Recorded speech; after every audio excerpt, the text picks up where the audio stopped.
আজকের ভিডিওটা অনেক সুন্দর হবে, আপনারা দেখেন। সবাই হ্যালো, আসসালামু আলাইকুম। আপনারা সবাই কেমন আছেন? আশা করি সবাই ভালো আছেন।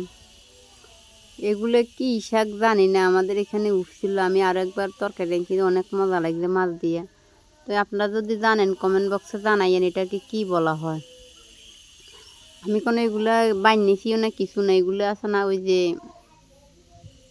আমি যখন দইন্যা বানিয়েছিলাম তখন দইন্যার সাথে লাল শাক বানিয়েছি, এগুলো উঠছিল।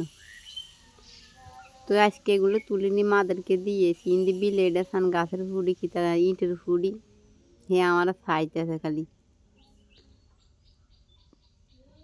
এরপরে এই শাকগুলো নিছি নি মারে দিতে আসি।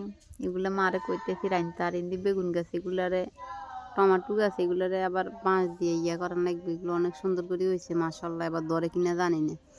ইন্দি আবার আজকে আবার লাল শাক বানিয়েছি। সামনে রোজা টোজা আইতেছে, শাক ডাক রোজার মধ্যে অনেক ভালো লাগে। তো ইন্দি লাল শাক বানিয়ে দিছি। এখন এগুলো করি, হাতাগুলো বাসি দিয়ে সমান করে দিই। কি যাও নিজের খানা তো চলবো। তো এগুলো মোচের মরিচ গাছ আছে, ফাঁকে দিয়ে দিছি। যেটুকু জায়গা আছে ততটুকুর মাঝে মানে চেষ্টা করতেছি কিছু করার লাগে।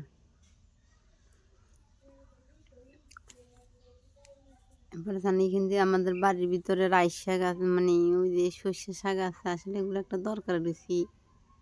ওই আম দেখেন আন্ডার গাছে আম ধরে থাল্লা দিলে, এদিনকে একটা খাইছি আপনাদের সাথে শেয়ার করছি। এরপরে এইগুলো শাকগুলো কিতে দিয়ে আনবো, মা কইতেছে মাছ নাই। তো গেছিলাম হুড়ের ভিতরে জাল মারতাম, জাল মারি